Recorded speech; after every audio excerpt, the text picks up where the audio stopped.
Hello everybody, good afternoon. I'm Nick Knight, and this is Tom Alexander, who's my first assistant. Hello. We're both here to try and answer a lot of questions. I'll see how many we get through. This is an Ask Me Anything, which we try and do as regularly as we can, just to deal with the questions that come in on my Instagram account, on the SHOWstudio Instagram account, and on the SHOWstudio YouTube channel. I try and answer things as honestly as I possibly can. Let's just dive into it and see how we get on. Okay, so a lot of questions have come in because I've just opened a big exhibition of my rose pictures. These are pictures I do at my house, on my iPhone, and I post on Instagram, and they seem to have garnered quite a lot of questions. So I'll just leap in with the first one. So the first one is somebody whose name I can't pronounce. It's Allthebestppl. Yes, all the best people. Thank you, Tom. That's why you're here. That person, all the best people, asks, have you ever thought of shooting a different type of flower? Have other photographers inspired you in the area of flora and fauna? If yes, can you show us a few examples? Well, I can tell you, have I ever... Yes, I've thought of shooting other flowers, but to be honest, I'm quite faithful to my roses and haven't finished with them yet, so I haven't satisfied myself that I've got everything I want to get. And it feels almost sort of wrong to be photographing peonies or tulips or anything else. So at the moment, I'm being very faithful to roses, and that seems to be probably that'll last for another couple of years. There's just so much you can photograph of a rose. It's a symbol of passion, of love, of war, of peace. It's all so many cultural references are embodied in the rose. Also, it's an interesting symbol of sort of fragility and a sort of tragic poeticness. With the rose when it blooms is just about to die. So it's got a sort of strange Victorian kind of poetic tragicness about death. Of here I am, I'm so beautiful, but I am dying. So there's a kind of whole lot of interesting areas that roses occupy culturally and inspire me. So I don't particularly want to then sort of launch into tulips or daffodils or anything else. It seems there's so much to still find out about roses. And when I photograph them, they remind me of couture dresses or brushstrokes or feathers or so it's a very sort of inspiring moment for me. And although it's the same flower again and again and again, or the same sort of flower again and again, I don't at all feel that I want to move on to any other flowers. The second part of your question was that are there other people or other photographs that have inspired me of flora or fauna? Yes, obviously. Throughout history, there's great examples of rose painting, the Dutch school. Then there was a whole French sort of 19th century rose painting. There's the whole range. Roses have been so culturally important for people. But I guess originally it's a Dutch still lives that really excited me. But and then latterly, people like Mapplethorpe or Penn, obviously are huge influences and had found their own particular way of photographing flowers. But one of the first ones was the sort of Tina Modotti roses, which I saw. But a lot of photographers photograph, especially fashion photographers, seem to photograph photograph flowers as well. It's almost like architects make chairs. Photographers tend to photograph flowers. It's like odd thing. I guess to some degree it has to do with a sort of lack of artifice, which I guess could be levelled at fashion. It is about fantasy and it is about artifice, where roses are not made by man. And they're not made, they evolved. I think there's something in the purity of that's attractive. Anyway, so moving on. Second question, and still about roses, is from somebody I know called Mallory Schumier, who says, what's your favourite rose to photograph? It's something called Lark Ascending. That's a particular sort of breed of rose. It's very fragile. It's a sort of pale orange colour, and super delicate petals that let light through really lovely. It's just a gorgeous rose to photograph. She also asked, how did you first begin to photograph roses in this way? What brought you to this point? It was the first time I was professionally asked to photograph a rose was for the Natural History Museum. They did an exhibition which I was involved in called Plant Power, which was choosing 18 different plants and showing their intricate relationship with humankind. So things like cotton or sugar or those sorts of things. And one of them was chosen was the rose. And it was for the London Natural History Museum, and it happened inside the Natural History Museum in a sort of, if you know the Natural History Museum, if you imagine walking in past the whale or the dinosaur, there's 2 staircases that go up that way, and there's a little gallery there, like a little chapel. And for 15, 16 years, there was an exhibition of my work in there. And one of the things was this big picture of a rose, which I had to do for the rose panel. And I photographed that on 10.8, and it was just, I found all the things that I've just talked to you about, all the sort of joy and inspiration in photographing roses. So that's where professionally it started. Next question. Still on the roses theme, we'll try and get through these. I'll try and make a word out of this. KATEYE.photo. Hi Nick, your amazing roses from my garden images look like paintings. How do you achieve such a look? How do you make the images look sharp yet soft? Well, it's really easy, and there's no great sort of secret in it. I use my iPhone. First of all, I photograph the roses, literally cut them from my garden, put them on my kitchen table, and then I take my iPhone and I photograph them. And there's no more complication than that. It's daylight, it comes from one source, just from the window near the kitchen table.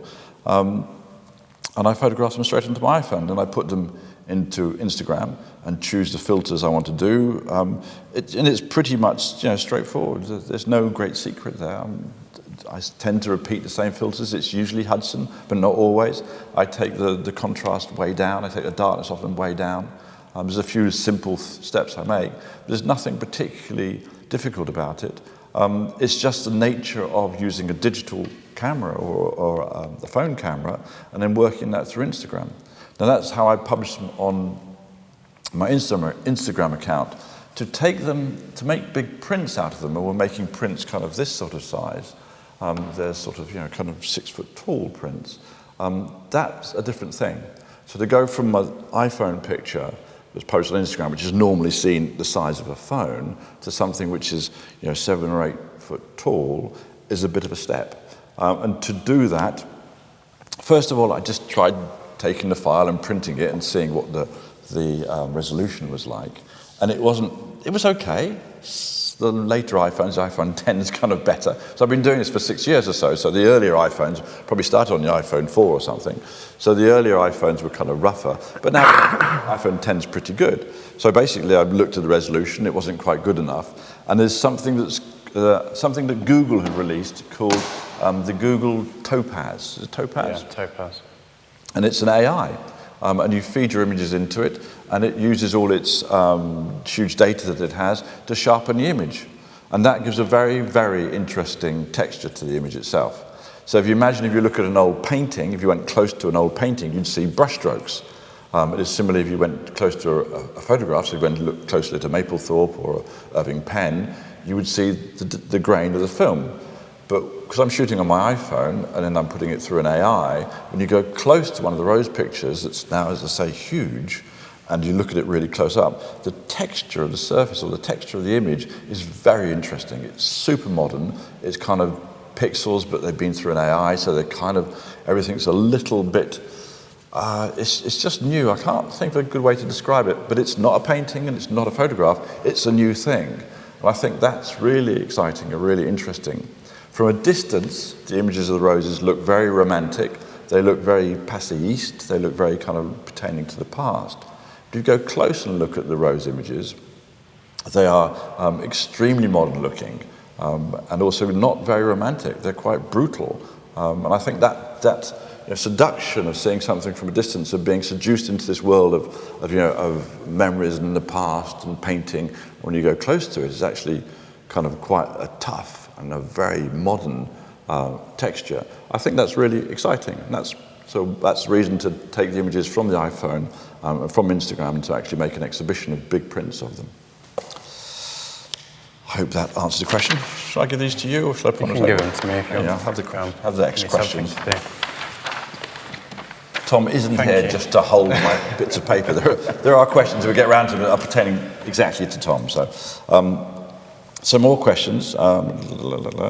There's one from Finn Delaney, who writes me quite a lot, so hi Finn, who asked, do you believe using an iPhone for exhibition level work will be the future? As I just explained, yes, I don't really have a problem with it. I don't have a problem with whatever one makes an image on. You can make an image on an old Super 8 film camera. You can make an image on a 10x8 camera, or you can make an image on your smartphone, or whatever you want. To be honest, you scratch an image with a nail on a brick. It doesn't make any difference. It's what you're trying to say which is important, and not the technique you use. Of course, the technique is part of your craft and part of the way you're expressing yourself, but if you've got nothing to say, you can express yourself with whatever technique. It still has nothing to say. So the technique is not that interesting.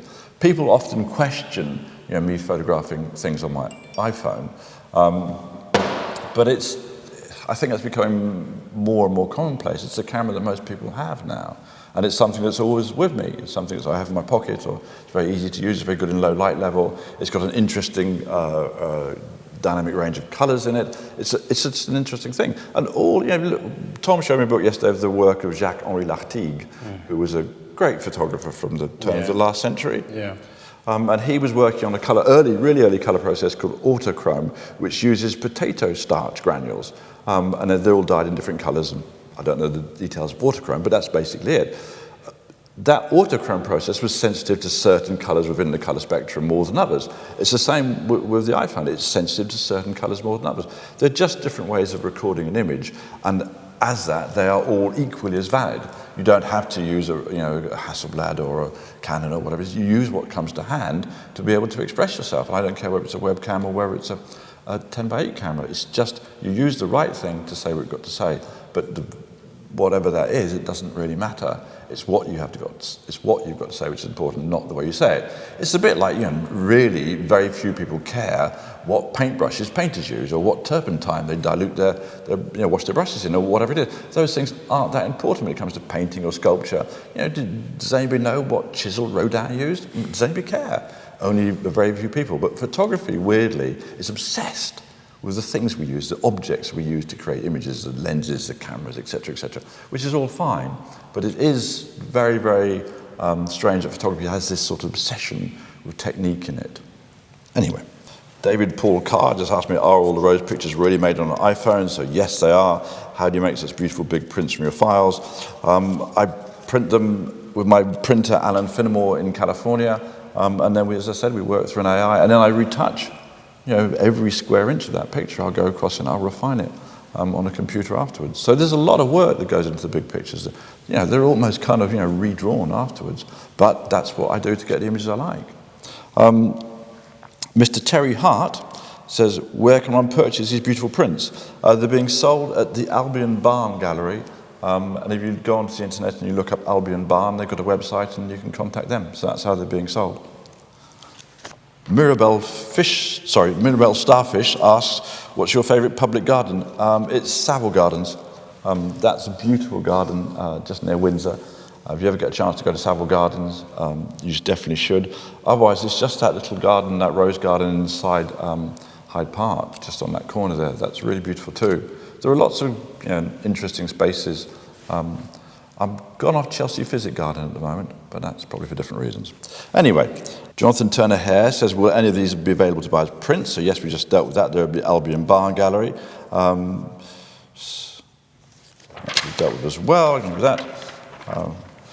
Why do you choose to photograph a series on an iPhone? Because it's the phone. This is the camera I have on me all the time. And in my opinion, it's out of the smartphone cameras, the iPhone's probably the best one. I'm sorry if I have to do an inadvertent ad for iPhone, but it's just the truth. I'm not trying to garner support or anything else. But that's it. It works for me best, and also it has the best color range for me. So that's why I use it. Mrs_AN_DREA says, love your roses from my garden images. Where does your love of roses come from? I don't know. My mother's middle name was Rose. I have a rose tattoo here. It's the only tattoo I have. They're beautiful plants. I can't imagine not being inspired by them. But so are bluebells and daffodils and lupins and whatever, violets. They're all beautiful flowers. But roses particularly, I find particularly culturally full of reference and meaning and all that sort of thing. It's a flower of love. So what else do you need? Broke_down_bluesman wrote, did you take much influence from Robert Mapplethorpe with these? Well, no, Mapplethorpe wasn't such a huge reference to me with these. I mean, Mapplethorpe's a huge reference in any case, and his flower pictures are amazing, but he wouldn't particularly photograph roses. He photographed more sort of lilies, I think he's better known for. So not particularly Mapplethorpe. Penn was one of my major references. But it's tricky when somebody does something that well, you don't want to emulate them, you don't want to copy them and just do a kind of pale version of. So you have to find your own place. You have to find what you have to say, what you can bring to the world of imagery, which is different from other people. So of course all those photographers are incredibly inspiring. Blumenfeld's another great flower photographer. There were so many, and of course all the painting. But I wasn't particularly influenced by Mapplethorpe for this. I was particularly influenced by Mapplethorpe for lots of different places, but not particularly for this. So I just answered most of these questions already. When do you show and where? So yes, just so to get out there, the exhibition of Rose pictures is on at the Albion Barn Gallery, which is just near Oxford. It's by appointment only, and so you just have to look at the Albion Barn website and find out when you just write to them and say you want to come and see the exhibition and find out what days they're open. It tends to be Fridays and Saturdays. It's a really beautiful gallery outside of London. Michael Hugh Williams is the man that runs it. And they've got the exhibition on from the 24th, which is the day before yesterday, I think, and goes right on until September. So it's a while. Just so you know, I guess some of you watching will be my followers from Instagram. What I'm planning to do in the middle of September, so around just before the exhibition closes, around the 14th of September, is ask my Instagram followers to write to me and tell me why they'd like to see the exhibition, and I will select 50 Instagram followers and get them to come down to SHOWstudio, where we'll take them in a coach to see the exhibition, and we'll lie on an afternoon tea or something, and I'll chat to you in person. But I'll announce that on my Instagram soon. Thanks, Tom. Thanks, Tom. So this is a particular question pertaining to pertains to this particular picture here, and somebody called Kim.Ladler says, I'm trying to figure out how you display this. Is it a layer of granite, marble, and then the rose? No, it's a layer of basalt, a layer of marble, and then the rose. But it's very simple. You literally I have a basalt table in my garden. I put a block of marble on it, beautiful pink marble, and then put a rose on top of that and photographed it. Well, normally it takes me about 3 or 4 hours to photograph a rose. So I sit there and I study it and I move it around. With this particular picture, it was about 30 seconds. So, sometimes they come more easily than others. Anyway, so I think that's probably the last rose question dealt with. So now we're on to slightly different things, which is partly why Tom's here. Somebody called Mark David Candids writes, at Nick_Knight, what make of strobe is that in the second photo? Tom? It's a very particular question. It's actually not on this particular picture. But what strobe light were we using on that? We used Broncolor flash heads and packs, and I think in particular we used a P75 dish on it on that occasion, and then flash heads on the background into polyboards as well. It's quite a simple setup, but very effective. We broadcast a lot of things that we do live, so I'm really super relaxed with the idea of people seeing exactly what happens in the studio and what goes on and what equipment we use. And I really think that showing the process of how we create work is really exciting for people and really important as well, that we're not trying to hide behind any sort of pretense or any way that it isn't. And so when we do a live session, we're doing one tomorrow, but tomorrow and Friday of this week, we're doing a live broadcast for V Magazine and SHOWstudio. And you can see what flash heads we use then. So I'm super happy to answer technical questions, but normally actually it'll be Tom that's better at answering than I am. So. Cheers, thank you. Oh, damn, I was going to bring Tom, as you're here, could you go and get that from my desk? No problem. So moving on to another question, whilst Tom's getting something from my desk to answer yet another question. Sandy Wolf Photography says, is that, I'm referring to this picture here, which was published for Burberry, so I do some of the Burberry campaigns, is the background hand-painted paper or fabric? It's neither of those. This is just a colour art, yes, it's just a studio, regular white studio, so it's just MDF painted. But I've photographed, my friend Miles had a smashed screen on his mobile phone. So he put one of the pictures on there, and I just took a photograph of his mobile phone with its smashed screen. So it's actually just fragments of glass. Hey, Tom. Hey, Nick. So, cheers. I posted a picture of this, which is a block of copper, and somebody wrote to me, C.DRZYMALSKI, how big is the block? That big. Thank you for offering that visual answer, Tom. And then somebody called Y_DAHL wrote, Nick, tell please, is that a small object?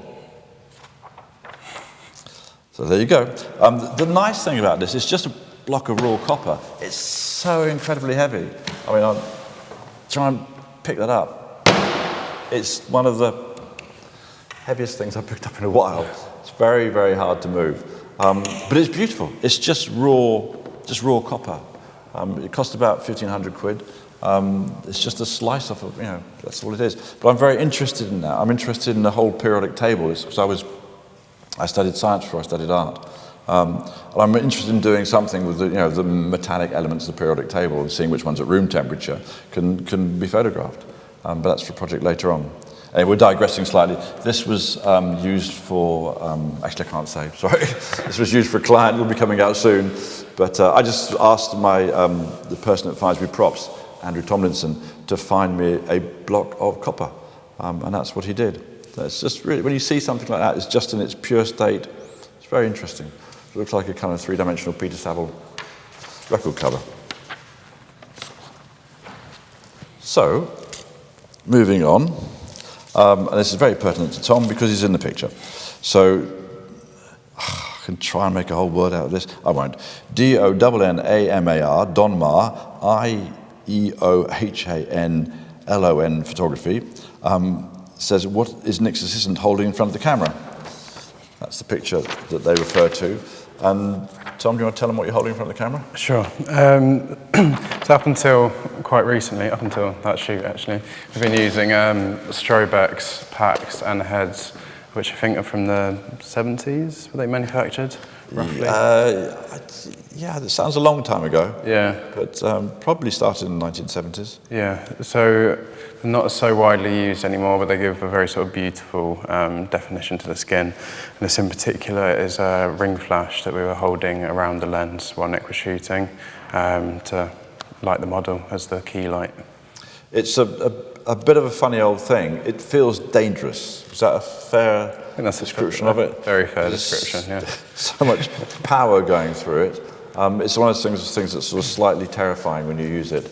And it is no longer with us, is it? It met a little bit of a bitter end on that shoot, but hopefully we'll be able to restore it. But there's not many people still standing who can actually repair them because they haven't all died through holding them. It's an old thing. I've used it a lot. It's a ring light. Weirdly, it's square, not circular. And I've used it for a lot of my shoots, which brings us neatly on to this picture of Lady Gaga, which was for the Born This Way cover. I get asked a lot of questions about Lady Gaga because the Little Monsters and Lady Gaga fans are particularly tenacious about wanting to know anything and everything about the sessions and what we did and everything else. So somebody's asked about the Born This Way cover, which I published just recently on the anniversary of it. Nick, could you please give us some more insight about how you and Gaga work with the concept? Well, it's very easy. I did a session with Gaga for Born This Way, which meant I photographed her non-stop for about 24 hours as she performed in front of the camera, which is sort of how she works, which is amazing. I've met very few people who work like that. Gaga would start off in the morning and just keep on going, and Nicola Formichetti, or whoever her stylist was at the time, would be literally changing her on set, and she continued to model. The sessions would start on a Saturday morning and go around till sort of Monday morning. So they are long and tough sessions. I think that session started Saturday morning and finished on Sunday morning. She just works, and she just absolutely. I've probably never seen anything like it. She just models her heart out in front of the camera, and you go from session to session. You just have to keep up. That ring light, which we were just showing you just now, is the one I used for Born This Way. And when you keep firing it on repeat, which is what you do with Gaga, because you're just trying to catch up, it gets so hot that the assistants have to wear proper thermal gloves to hold it. And of course, it's on round a lens. So every time I try and look through the viewfinder of the camera, I burn my forehead on it. So I often come out with kind of these weird sort of burn lines across my face from this bloody ring flash that gets hot from overuse. So that was how the session with Gaga was done. But then what happened is we were working on a post-production of about 25 different images, which they were all looking at contenders for the album cover. And she phoned me one night and said to me, Nick, I think this was, as my memory serves me, it was probably the day before I had to hand the picture in. She said, oh, can you make me into a motorbike? And that was slightly kind of, right, okay, I'll make you into a motorbike. And then she sent through some ideas and sketches and that sort of thing. And we just started to compile stuff. Actually, I must be wrong. So I photographed a motorbike to have it. So it must have been more than a day to get it before I had to go in. But it did come as a request after the session. She looked through all the session. She came back to me, said to me, can you make me into a motorbike? And that's what we did. It is a kind of funny album cover because some people love it, some people hate it. It's quite polarizing in a weird way. It's strange.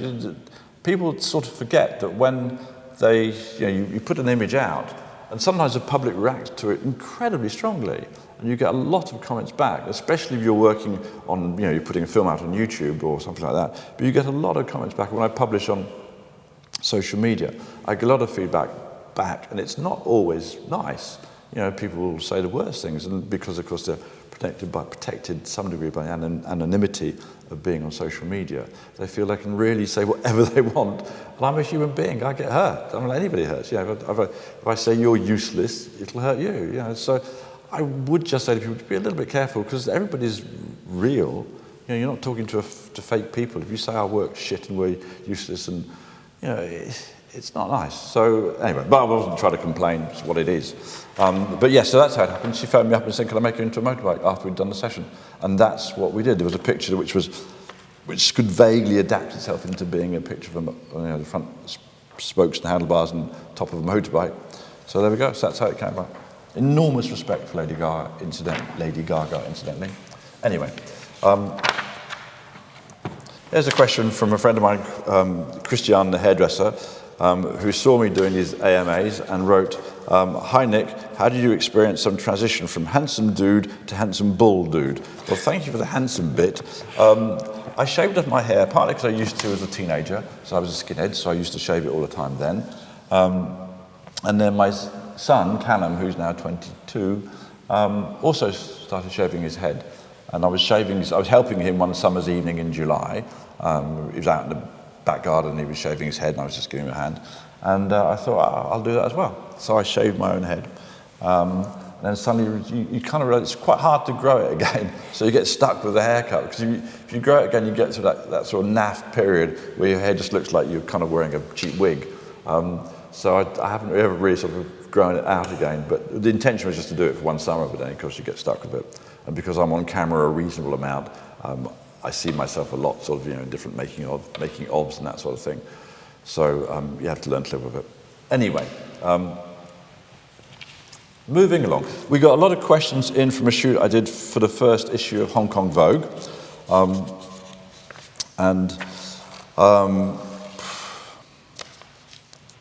I'll just try and answer them the best I can. But does it sell a product? And this is a picture, I think, of a Giambattista Valli. I can't remember the name of the designer.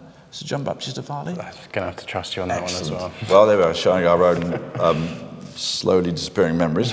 It says, does it sell a product? My more serious point is, yes, it does sell a product, because products aren't sold in fashion. You don't just sell a piece of clothing on its, the length of its sleeves or the height of its collar stand or what material it's made out of.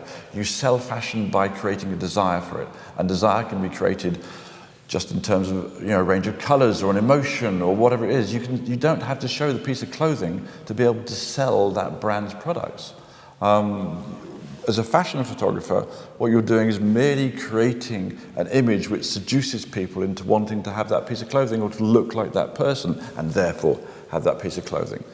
I used to work for Yohji Yamamoto, of which a picture of my collaboration with him is behind me. This is a particularly realistic picture, but a lot of the pictures I did for him were quite abstracted, and Yohji would love those. When I worked for Yohji Yamamoto, he would never say to me, show me the length of the sleeve or the cut of the trouser or anything else. He would say, show me my dreams. And that, that way of working is sort of was my school in fashion photography. Once I worked with him when I first started, and for 3 years, and very much was the only client I wanted to work for. And it really, photography, fashion photography, is about desire.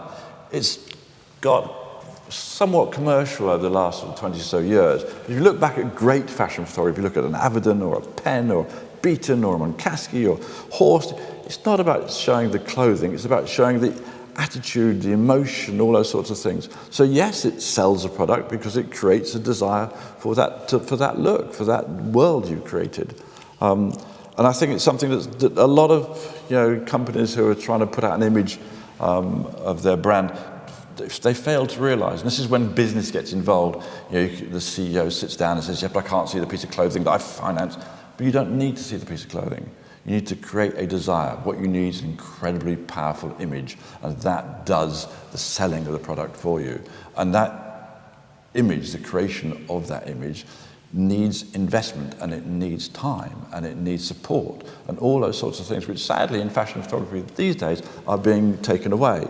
The example which I will give, and I give it a lot because I think it's pertinent, when the great fashion photographer Richard Avedon would do a session for American Vogue in the or Bazaar in the 1960s, he would work for 2 weeks to create 10 images. Now that's 2 weeks of photography to create a story of 10 images. And that was the pace he would work at. And that's why the images are great, and that's why they last in time, and that's why they established fashion photography as an art form up here.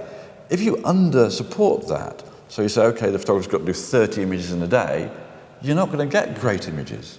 You're going to get somebody going click, click, next, click, click, next, click, click. That's not how you make a great image. I mean, very occasionally you do get it on the first click, but that's not really the best way of approaching this. Creating a strong and powerful fashion image takes time and investment, understanding, and all the support a magazine or a fashion brand needs to give it. So there's been a shift now, and because of social media, there's also been a shift to feeding the sort of, the brand's social media channels with tons and tons and tons of images, and actually neglecting that one great image will do you a lot more good than just chucking out tons and tons of kind of mediocre, snapshotty, unthought out, unprepared, etc., unproduced imagery. You need to support the medium of fashion photography, and that's what the magazines have got to learn if they want to stay around, because otherwise there's no point for them anymore, and that's what the brands have got to learn if they want to keep on making clothes and selling clothes. That's a different question, but anyway. So yes, it does sell a product even if you can't see it. This is another question that came in actually on the same Instagram post from the same Hong Kong Vogue story. And somebody called Happy V223 wrote, "Nice shot and great model," which is Fei Fei's son, "but would it have been better if you considered a Hong Kong model for the first Hong Kong Vogue issue?" I don't know, I don't think so. It doesn't really matter where she comes from. She could be from Durham. It doesn't matter. I do not care. I don't think anybody else cares. It's against a bit what we're saying. It's literally whether that image talks to you. The race, nationality, geographical prominence of the model, for me, makes no difference. I'm photographing sessions normally in London or in Paris. They're not normally where the magazine is based. In any case, these magazines, with all due respect, these magazines are hardly read anymore. They're seen on the internet. So it doesn't matter where the location of them actually is. So Hong Kong Vogue may well be based in Hong Kong, but actually people across the world see it when they publish it on their internet account, on their social media accounts. That's where most magazine imagery is consumed. Whether the magazine is printed in one country or based in one country, it's seen globally. So it's slightly farcical to think, we should have to use a model from the town or the city or that magazine is based in. For me, it doesn't make any sense whatsoever, and I find it a slightly depressing view of the world. Anyway, there we go. That's that. Thank you, Tom. My pleasure. This one that comes in on a picture we did of a session we did on SHOWstudio for a young designer called Duran, who's about to release a film of it. But the question is from Michele Valletta. "I'm not sure if it's the best place to put this, but do you take any interns?" Yes, SHOWstudio takes interns all the time. We have quite a rich, thank you, Tom. We have quite a rich intern program. We get some amazing people come through here. We've got a really good track record of employing our interns. Once they've left, they come back and they become people who work here and are salaried to work here. We try to be very careful with our interns and make the experience of being here very beneficial for them as well as for us. But we have, I can't remember how many editors, past editors it is, 2 or 3 have been ex-interns.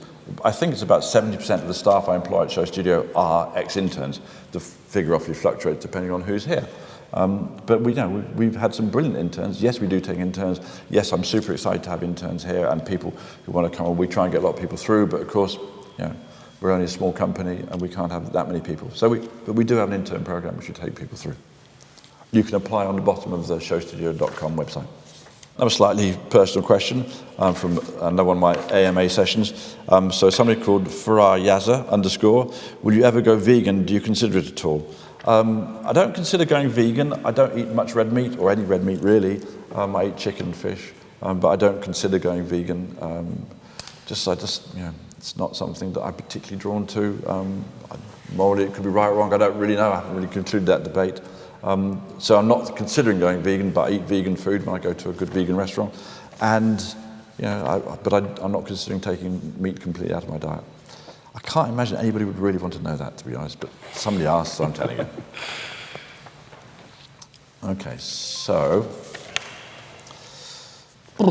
this is another one which comes up quite a bit. I try and deal with it honestly because that's the only way to deal with a question. So this is to do with one of our panels. It was a Prada women's wear panel, autumn-winter 19. So somebody called Sable Winters wrote, so, are you really dancing around the elephant in the room? Let's talk about why a high-fashion panel has not one black person on this discussion to educate viewers why Prada decided to do blackface to promote the brand. Let's break down why it's totally unacceptable, alienating, disrespectful to loyal American black patrons of the brand. We are not hanging or strange fruit to be exploited for profit. On this direct way, I completely agree with you. If you feel that your culture has been exploited, that's an incredibly unpleasant feeling.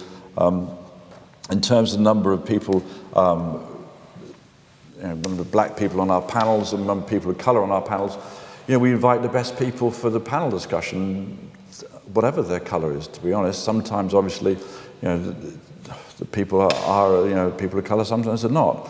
And we try and make sure that we do get as many people of colour as we can in, because it's something which is super important. And to show sort of cultural diversity is really important because that reflects how life is. I'm not just going to go off on a tangent and talk about Brexit because that'll get me on a lot of trouble. But the future of Britain is now being decided by a group of old, elderly white men. That's who the Conservative membership are, rich, elderly white men from the south of Britain. That doesn't say much for the rest of the people in Britain. All the people of colour are totally unrepresented. All the people of a slower income bracket, totally, whatever. So I do think it's really important to get diverse cultural representation and diverse cultural opinions. If you look across the breadth of the content that goes out on SHOWstudio, I don't think we're particularly bad at that. I think we do have a lot of people from lots of different cultural backgrounds, and we do. It is something we're aware of and something we actively try and promote. But sometimes when you're inviting 4 or 5 panel members to come, somebody who you might have asked, who might be a person of colour, might not be able to make it. So do you just have that seat empty, or do you invite somebody else? And these things shift. And also sometimes you need people with particular opinions, and there aren't that many people around who have those opinions. I'm looking for an expert on Chinese textiles. There aren't 200,000. There's only a few people who can talk about that sort of stuff. So we try, and I accept your criticism. It's fair enough, we do try. With that particular Prada show, yes, you're right, there's blackface issues. Yes, they should have been talked about. But, we can't always do it, but you should know that we try. And if you're in some way trying to say that we don't, you should look through the panels and see that actually cultural representation or cultural diversity is something I think we're quite good at addressing and quite good at trying to get a kind of very broad range of opinions. I mean, it's why we do the panels. The panels are done because we want to hear lots of different people's opinion on the fashion world. Otherwise, you're just going to hear it from, however lovely they are, Susie Menkes, Alex Fury, Tim Blanks. You have a handful of journalists that do all the talking about fashion. And that's fine, they're great. Tim Blanks, Alex Fury, they're fantastic journalists. Nothing wrong with them. But you also want to hear from a whole range of other people, because the fashion industry is not just made up of fashion journalists. It's made up of lots of different people. So we ask designers and photographers and models and assistants and people who do production. We asked a whole range of people to come and talk. So putting culturalness to one side for a minute, the panels are about getting a very diverse range of opinions. I think there's a question later on, I'll try and deal with it now, which asks, where's Mima? Mima's not been on the panels this season, and that's because Mima's moved on. She did a year at SHOWstudio, which was brilliant, and we loved having Mima here, but she didn't want to do the panels anymore. She wanted to do other things, which is totally fair enough. And we also wanted to get more diverse opinions. And so we changed, and every panel this season we've given to a different chairperson, which of course leads lots of people to sort of write, where's Mima? And it was only good when Mima was on. That's because Mima has a fan base which has grown up across the many brilliant years Mima's done this. But we have to keep on moving. We have to give other people a chance to talk. Otherwise, you just get the same vision, the same view, and that's fine. That vision's good. But SHOWstudio is really about showing a whole range of different people's opinions. So I'm very happy to have different people chairing the panels and different people on the panels. Mima will probably almost certainly still continue to appear, I certainly hope, will still continue to appear on SHOWstudio in different ways, but life changes and moves on. We want to and need to try other people. Other people need to have a voice and be the person chairing those panels and the people on those panels. So we're very, I don't believe sticking to a formula with things.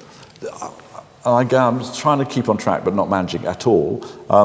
Most companies, most organisations are for profit. So, something like even, in any of the chat shows you see or think, they're to make somebody some money. So they get a formula, they get a winning formula, once it becomes popular, and they keep on doing it. This is not about making money.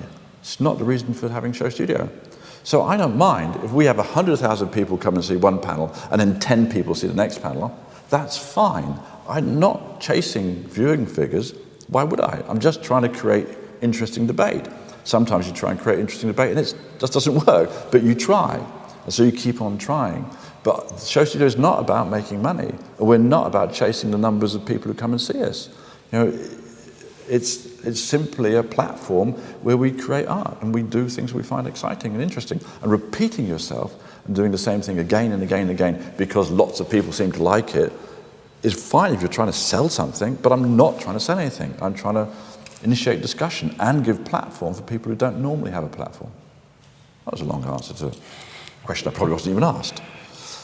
Oh, okay, so here's another one. So this is from Maison Margiela. We did a panel on Maison Margiela.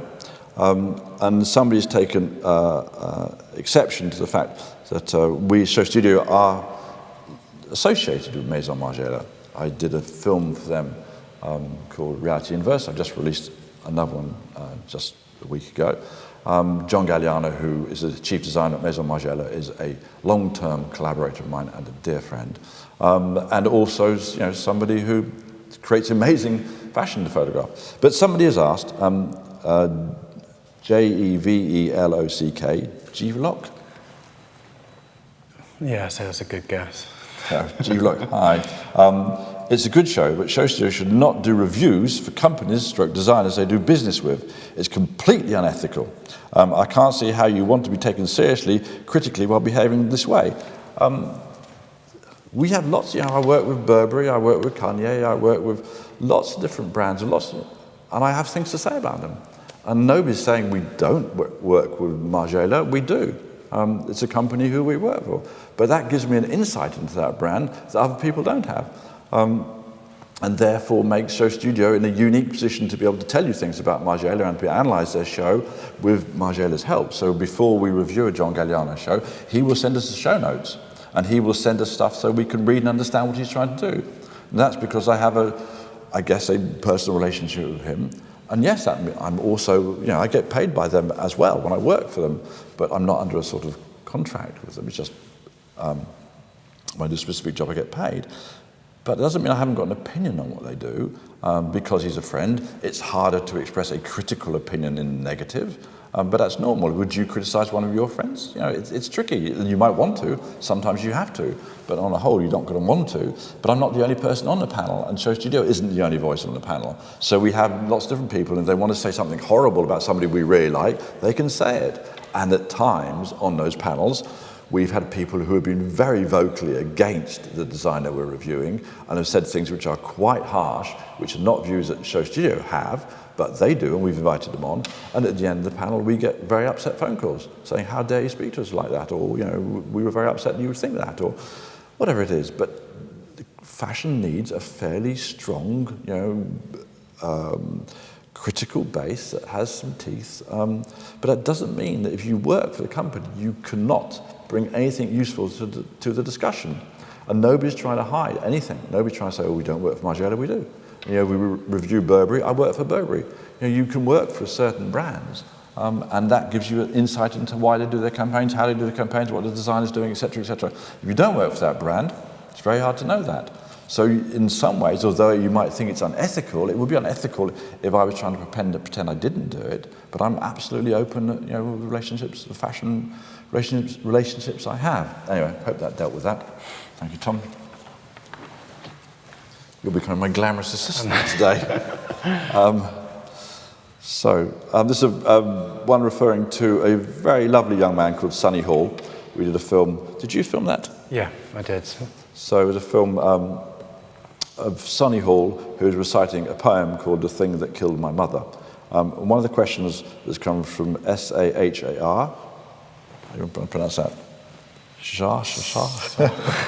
I'm so sorry, I'm not meaning to be rude, I just don't know how to pronounce your name. Anyway, he or she has written, why was he ripping up the paper? Because the film of Sonny is him standing. Well, actually, Tommy, why don't you tell me? Sure. I mean, it's a very emotional film. Sonny's got a sort of a very rich history, really. And the poem that he's reading is sort of contemplating his and his mother's past heroin addiction. And the poem is titled The Thing That Killed My Mother. So it's a sort of cathartic poem, I guess, where he's trying to put out into the world his feelings and his sort of very emotionally stricken relationship with, a very powerful drug which took his mother's life. And he, after this happened, very admirably has now sort of turned his life around and is, writing a lot of poetry, is very, very outgoing and is like completely changed and very optimistic. He's a very touching person, really, and someone who I think is very inspirational. He was filmed by Tom and my ex-assistant Rob on the banks of the Thames? Yeah, on the South Bank.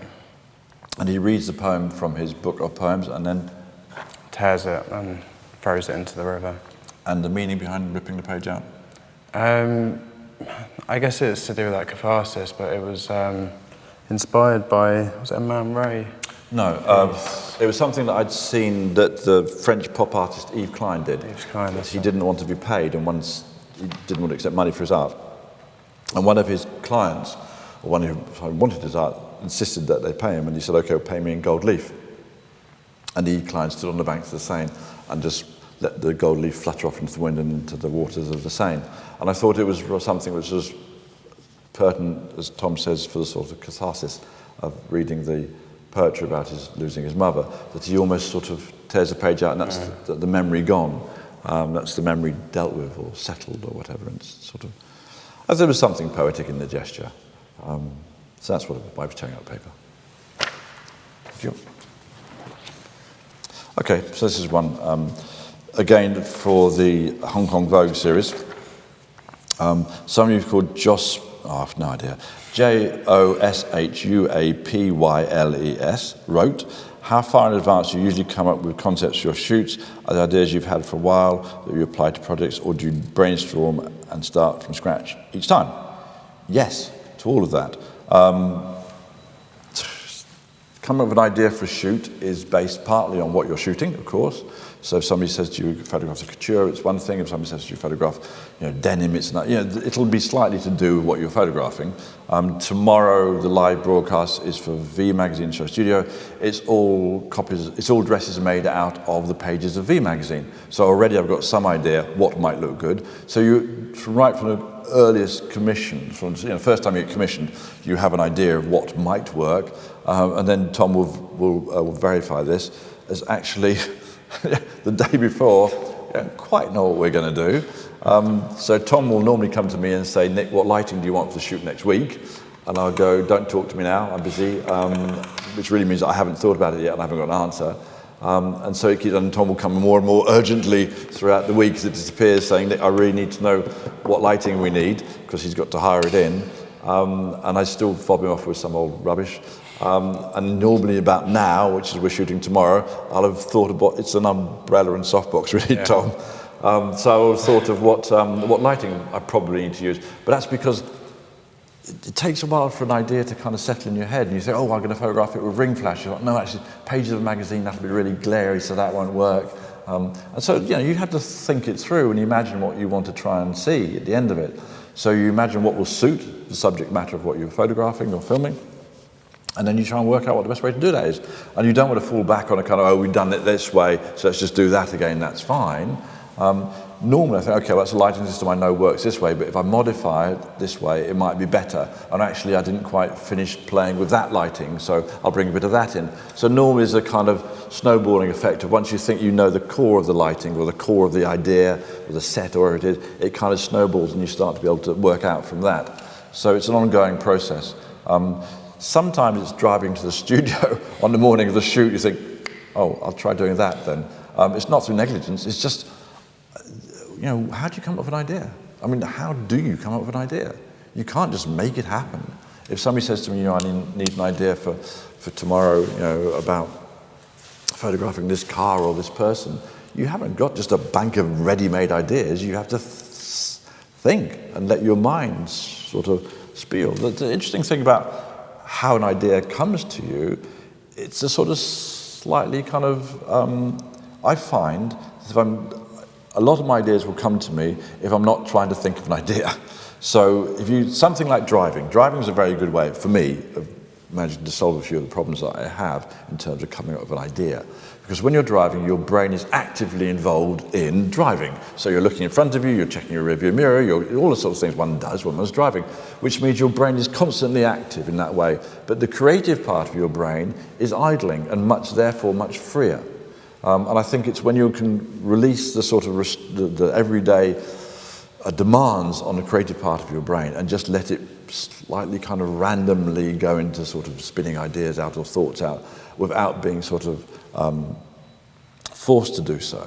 So, some people have come up with ideas in the bath. I think Tom Ford comes up with ideas in the bath. I might be wrong, and I'm sorry, Tom, if I am, but I think I heard that he has like 3 or 4 baths a day, just so he can be in a place where his brain is coming up, is in a state, so he comes up with ideas. So ideas come from sort of this sort of weird disconnection between the physicality of what you're doing, whether it's driving or talking or whatever it is, and then this sort of free association that the brain needs to come up with a new way of thinking about things. It's not you come up with an idea like you come up with a solution to a mathematical problem, you come up with a desire. And often that's an ongoing thing. So often you'll think, at the moment, I really want to see things lit, in contre-jour, or that's exciting me. I did a shoot for Another Man. And we stumbled across this lighting, which is a mixture of 2 hybrid lightings we've done before. And I saw some things on that shoot, which I can't wait to put into practice. And I've got Japanese Vogue coming up in a couple of weeks' time. I'm really excited by lighting in that way. Probably what will happen is I'll get in the studio with the idea of doing that lighting, look at the dress or the person through the camera in that lighting, and decide it's not at all what I want to do. So it's a whole ongoing session. And of course, then there's all the post-production part of it, what you do technically afterwards. Do you take the skin tones dark? Do you take them light? There's a whole range of things you do, which are just as important as what you do with the lighting during the session and what you think about beforehand. The reason to start SHOWstudio was to show the process of creation. And the process starts with the conception of the idea and goes right the way through until you see the picture on the streets of London as a billboard or wherever it is.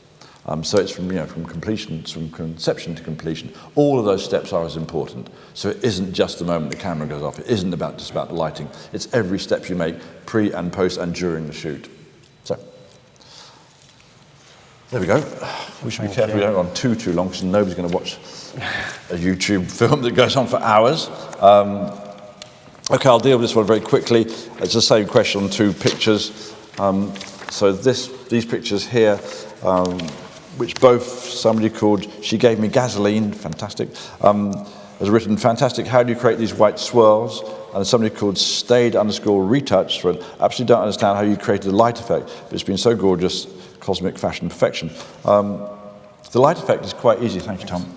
We had some, what are they, LED tubes? Yeah, LED sort of flexible flex tubing with a sort of 360-degree spread on it. Yeah, so it's a bit of wobbly tube, like a garden hose, but it lights up because it's got LED light in it. And if you do that like you would with a skipping rope and leave the shutter open for a little bit longer, you don't get one thin line, you get the blur.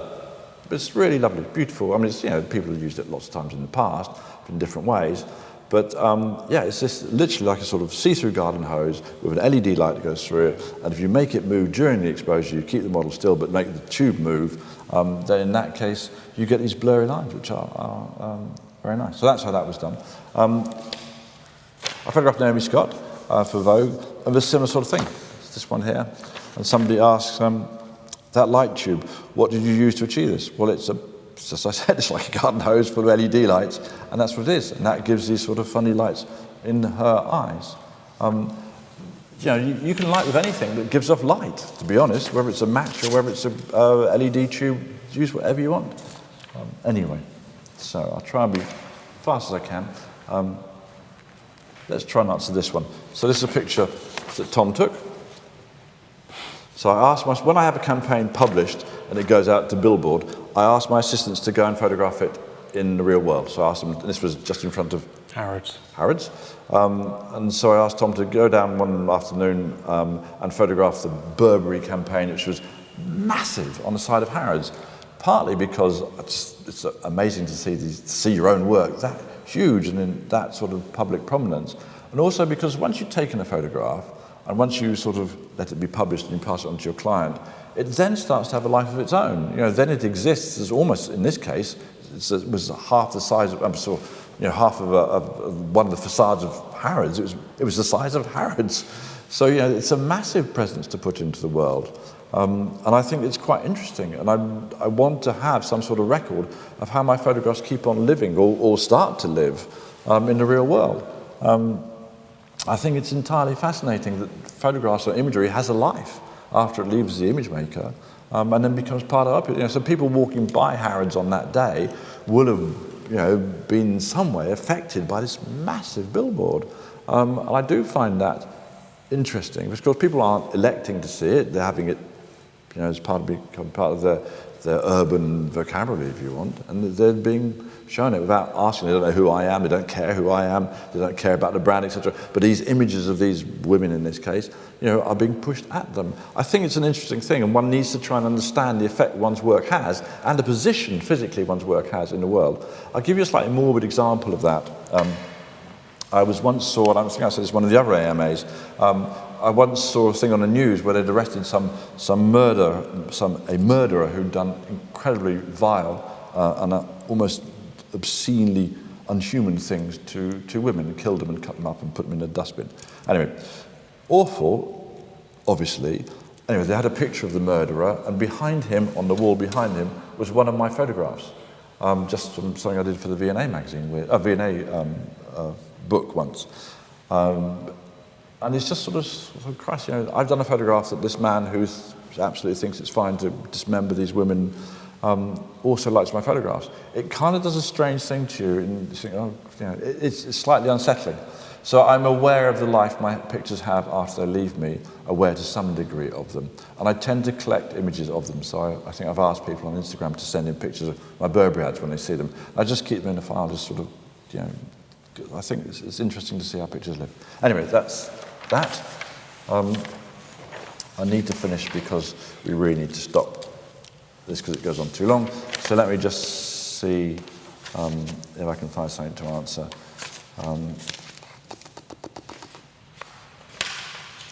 Here's a choice. I'm going to answer one more, Tom. So do we want to go for AI, virtue signaling, or Brexit? I think probably AI. Damn, I was going to go Brexit. Somebody here wrote, virtue signaling dick. Plane crashes should be arrested now, right? Amazing how some famous people are mentally retarded. Hope in Italy. I'm fine, I'll answer any of your questions, and I would have had more time to answer this one. I just don't need to be called a dick for me to answer your question. It's just rude. You wouldn't do it to my face, I don't think. So don't do it when you talk to me on Instagram or on things. Just be polite. I'll answer whatever you want me to answer. I'll try to. I'm going to answer this because I've started now. So somebody called Onanista, Ollieinsta, who I don't know is a man or a woman, but I suspect by the picture is a man, says virtue signaling dick, plan crashes people should be arrested, right? It's amazing how some famous people are so mentally retarded. Have you been to Italy, etc., and look what the blocks look like architecturally, referring to the awful tragedy that happened at Grenfell and the fire there. I wanted to do something to show some sort of, just human kinship with the people who lost their families in Grenfell. And if I have a position where I can do that, i.e. if I've got a certain amount of followers on Instagram, I think it's okay, personally, if I just show that I'm not good with the way that happened, the way it was, I don't really need to explain it, but people were burnt alive because of probably, and I don't want to prejudice any inquiries that are going on, probably some very poor decisions made, very inhumane decisions made, and treating people on a lower income side of things appallingly. It's social injustice, and I don't see why I shouldn't comment on social injustice, and I'm clumsy at times doing it because I'm not a politician, I'm not completely informed about everything that upsets me. But it doesn't stop it upsetting me. Before I came on air, I saw a picture on the BBC News, a dreadful picture of two people who drowned trying to cross the Rio Grande to get into America, and it's a man and his daughter. You can't help but be upset. You wouldn't be human if you weren't. And I wanted to express that. And I'm wearing a T-shirt, that's why the picture, to show that it's strange that 72 people died and yet nobody's been brought to justice for that. I'm not somebody who particularly seeks justice in that way. I'm not somebody who actively wants people to be punished in that way. I would like people not to have done it in the first place, not to be 72 dead, or however many dead there were for Grenfell, which I guess we'll never know. But I'm not exactly sure what virtue signalling is, but I guess it's something of people sort of adopting causes without knowing much about them. But it was a human thing. This happened, a couple of miles away from here. You can't not be affected by it. And I wanted to show some feeling of compassion and empathy with people who perhaps, I don't know, but I can imagine, that they might be not particularly happy. So, if you think that's wrong, I'm sorry, but that's certainly not my intention to do anything that makes me look better or bigger. It's time just to do some sort of just human kinship with people. I think we're probably missing a bit of that. Then goes on to lead, have you been to Italy, etc. I believe there's been some fairly awful architectural scandals in Italy, but I don't know much about that, so I won't launch into that. Anyway, okay, so I wanted to try and deal with that, which you probably haven't done very well, but I did try. And then, Tom, you wanted me to answer a question on AI? Yeah, I think that's pertinent. Okay, so let me see if I can do a couple of questions on AI here. So I did a project. We've been doing a project for a while, actually, on SHOWstudio about AI and about its use and about its the way it's becoming more and more parts of our lives. Normally, the way we do a project is we come up with an idea or something we want to do, and then we do it, and we have discussion groups around it, whatever. But for AI, I wanted to do it slightly by discussing it before I did the project. So we've been trying to find out more information about it. I did a tentative AI project a couple of years ago with a fantastic young man called Mario Klingman, who's from Berlin. And I gave him a set of my images and asked him to put them through his AI. And what we did is we did a fashion shoot, and for each particular dress, I photographed perhaps 300 views of that dress. I gave all of those 300 for each dress to Mario Klingman. He put them into his AI, and I hope I'm paraphrasing this correctly. He put them through in his AI, and then threw one of them out of focus and asked his AI to refocus it using the data it had from the rest of the pictures. Of course, you come up with some fairly strange and quite beautiful mistakes and odd results and that sort of thing. AI, to that degree, is in its infancy. But we are continuing to speak to people and talk to people on SHOWstudio, and you should look at the AI project. There's a fantastic discussion with Memo Etkin on there about AI and how it affects us. Let me see if I can find a question out of this. So let me see, this is somebody called from Anandus_Winter. Do we need to follow what's going to happen? Why giving money to feed creativity for AI and not consider more human aspect of creativity? Do we think we explore enough inside of each of us to put focus side on what machine can create? I guess this person isn't English. I'm sorry if it sounds a bit like gobbledygook, but there's a basic question behind this. For me, it's a nonsense at the beginning and more of a nonsense to call to choose a side. The work looked good for sure, but intention, are they really beautiful? So I guess what the question behind that is AI, working with AI, beneficial in some way? It's what's happening already. We already work with AI, on your mobile phones, etc., in your cars, etc. There's already AI as part of that. It's a huge area of growth. It's where we're all going to be, our smartphones are all using AI when we create images, so we're already using it, and it is an extension of ourselves. I don't have, talking quite broad themes, I don't have fear of the future. So I don't think we're all destined to kind of end up in an awful mess, although things might look like that occasionally. Evolution has proved again and again and again that we move towards a better state. And I can only hope that that's continuing to be true of our evolution as a species. And if that means working with AI and combining in some way with AI, I think that's entirely interesting and exciting. I don't have a fear in that way of it. And I think that it is what will happen.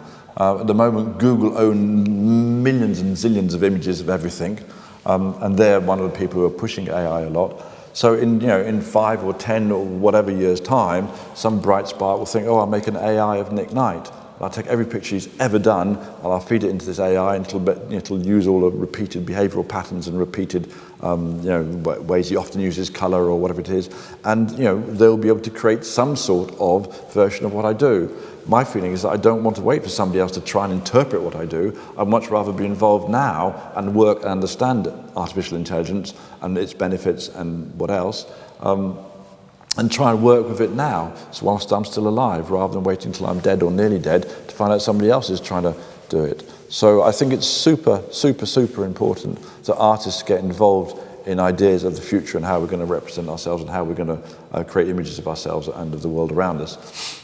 And if that's using AI, then it's important we absolutely try to work with that. And I think being frightened of it isn't a very good way to understand it. And allowing it to be the sole domain or pushed solely by the military, which of course is what will happen with a lot of new technology. So the military have vast, vast budgets to spend on research into things like smart bombs and that sort of thing. I don't want our future to be shaped by the military.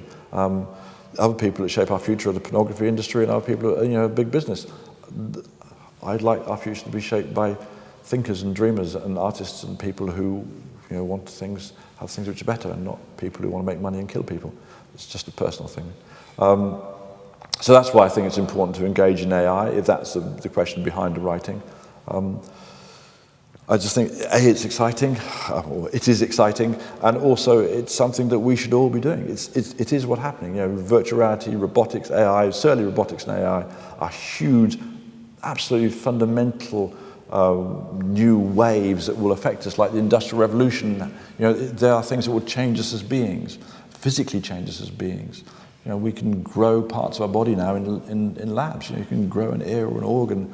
If you choose to fight against progress in science and don't try and engage with it, then it really isn't, it'll shape itself in a way which isn't necessarily beneficial or isn't necessarily the best way.